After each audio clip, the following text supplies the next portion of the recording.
Hello guys, at ito na naman maaga na naman tayo nagising at magpapalambot nga tayo ng munggo para may pang-almusal at pangbaon ng ating Diyosawa. At ayan nga guys, habang nagpapakulo ako naglalaba rin ako para naman habang nagpapalambot tayo ng munggo tapos ng labahan natin. Pagtapos ko nga guys maglaba, ayan, nag-anlaw-anlaw muna tayo. At pagtapos naman natin mag-anlaw dyan, magsasaing ng inyong mamang kasambahay. Kaya ayan, sige, for the mekos, anlaw lang ng anlaw. Ayan na nga guys, at magsasaing na ako.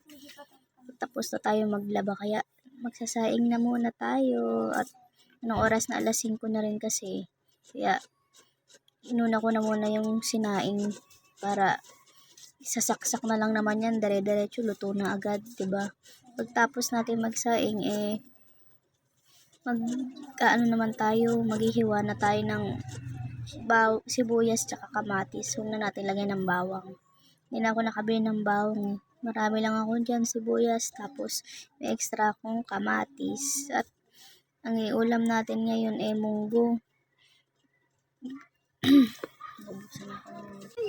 Binibilisan ko na nga din magsaing guys at gawa ng umiiyak na ang ating baby at dedede daw siya. Sabi ko nga saglit lang na magsasaing muna si mama. Kasi pagtapos ko magsaing dyan magluluto pa ako ng ulam. Pinadede ko na nga muna siya dyan. Sabi ko bilisan mo dumedi at magliliwanag na. Gawa ng may pasok. Maaga ang pasok ng ating papa ngayon.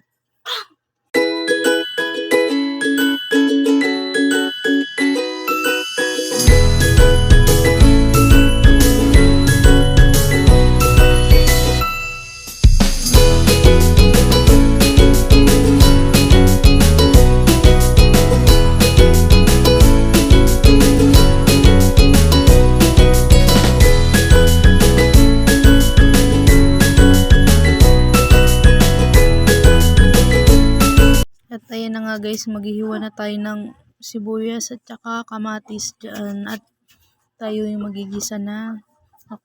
Gisa-gisa na tayo at mamaya-maya magigising na naman ng beyak. Kaya kailangan na natin magmadali at para walang iiyak na bata ngayong araw.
At ayan na nga guys, nilagay ko na ang munggo. Pagka-gisa ko ng bawang kamatis, sibuyas, kamatis, tsaka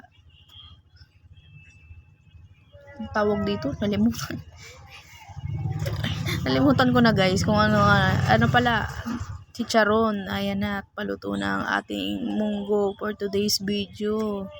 Ang haba mag voice over, tapos ang dami pang maingay. Ay nako, Diyos ko, ayan na, sa wakas at luto na rin tong munggo natin.